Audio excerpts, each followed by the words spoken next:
नमस्कार, मैं हूँ सुनीता कट्टी। हमारे अथकथा चैनल में आप सबका स्वागत है।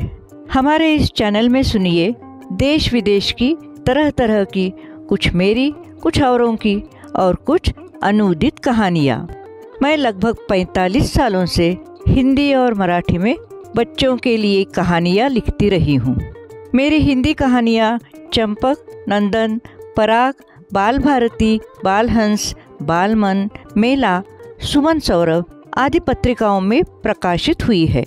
मैंने कुछ कहानियाँ ऑल इंडिया रेडियो में भी प्रस्तुत की है।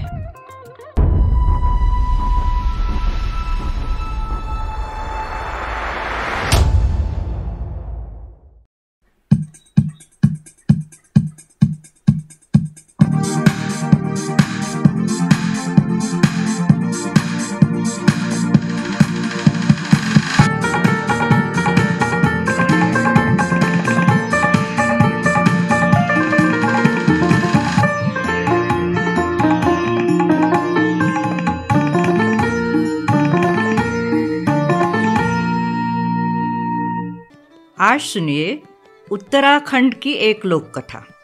लोक कथा का नाम है बीरा बैन। बैन यानी बहन। बहुत पुरानी बात है। उत्तराखंड के जंगल में एक विधवा बुढ़िया रहती थी। उसके 7 बेटे थे और एक प्यारी सी बेटी।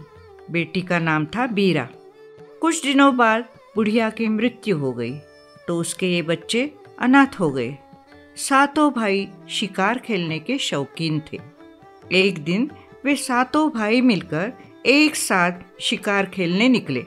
उन्होंने चलते चलते अपनी बहन बीरा से कहा, तुम हमारे लिए भोजन बनाकर रखना, हम जल्दी लौट कर आ जाएंगे। भाइयों के जाने के बाद झोपड़ी में बीरा अकेली रह गई। बीरा ने आग जलाकर खीर बनाना शुरू कर दिया। थोड़ी देर बाद खीर उबलकर चूल्हे में गिर गई। इससे आग बुझ गई। बीरा बहुत परेशान हुई। उसके पास माचिस भी नहीं थी। वो आग कैसे जलाती? उसके आसपास कोई घर भी नहीं था। अब वो आग कहाँ से मांग कर लाए? वो अपनी झोपड़ी से निकलकर जंगल में दूर तक निकल गई। देखने लगी कि कोई घर मिले तो वहाँ से आग मांग ले। चलते चलते उसे एक बड़ा सा मकान दिखाई दिया। उसने मकान के सामने जाकर उसका दरवाज़ा खटखटाया। दरवाज़ा एक औरत ने खोला। औरत ने बीरा को देखकर कहा, तुम यहाँ से चली जाओ, ये राक्षस का घर है, वो अभी आने वाला है, तुम्हें देखेगा तो तुम्हें खा जाएगा। बीरा ने कहा, बहन मुझे थोड़ी सी आग चाहिए, खाना बनाना है, बड़ी जोर की भूख लग गई है। वो औरत राक्षस की पत्नी थी, लेकिन जब बीरा ने उसे बहन कहा तो उसे बीरा पर दया आ गई। उसने बीरा को जल्दी से थोड़ी सी आग दे दी। उसने उसे चौलाई यानी राजगिरा भी दी और कहा, तुम यहाँ से जल्दी निकल जाओ। ऐसा करना कि रास्ते में इस चौलाई के दानों को गिराती जाना। जहाँ भी 2 रास्ते मिले वहाँ के बाद चौलाई मत गिराना। इससे राक्षस रास्ता भटक जाएगा और तुम्हारे घर तक नहीं पहुँच सकेगा। याद रखना, इस चौलाई को अपने घर तक मत ले जाना, नहीं तो राक्षस वहीं पहुंच जाएगा। बीरा अपने साथ चौलाई ले गई और उसके दाने रास्ते में गिराती गई। वो जल्दी जल्दी जा रही थी। वो राक्षस की पत्नी की बात भूल गई। उसने पूरे रास्ते पर चौलाई के दाने गिरा दिए। कुछ दाने अपने घर तक भी ले गई। जब राक्षस अपने घर लौटकर आया तो उसे मनुष्य की गंध आने लगी। वो समझ गया कि आज जरूर कोई मनुष्य मेरे घर आया है। उसने अपनी पत्नी से पूछा, आदमी की गंध आ रही है, क्या कोई आदमी हमारे घर आया था?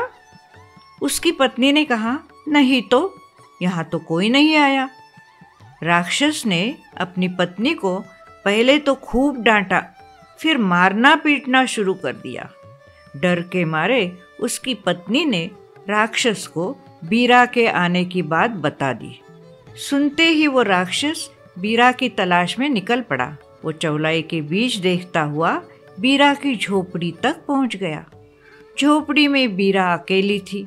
तब तक उसके भाई नहीं लौटे थे। उसने अपने भाइयों के लिए खाना बनाकर 7 थालियों में परोस कर रखा हुआ था। राक्षस को देखकर वो डर गई और पानी के पीपे में छिपकर बैठ गई। राक्षस ने सारा खाना खा लिया।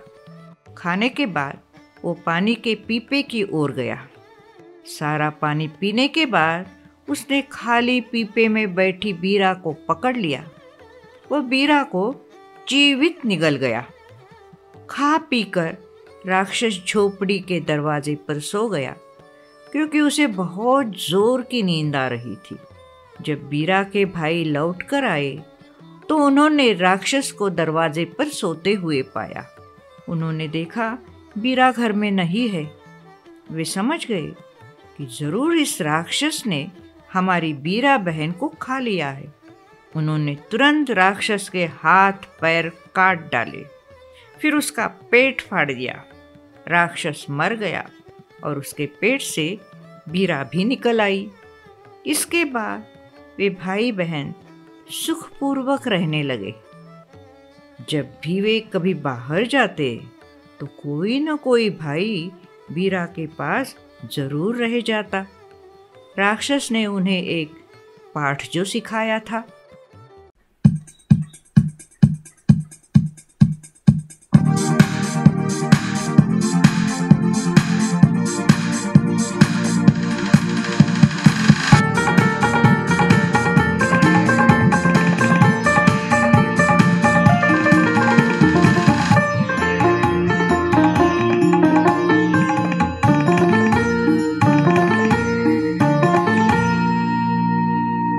है ना मज़ेदार कहानी?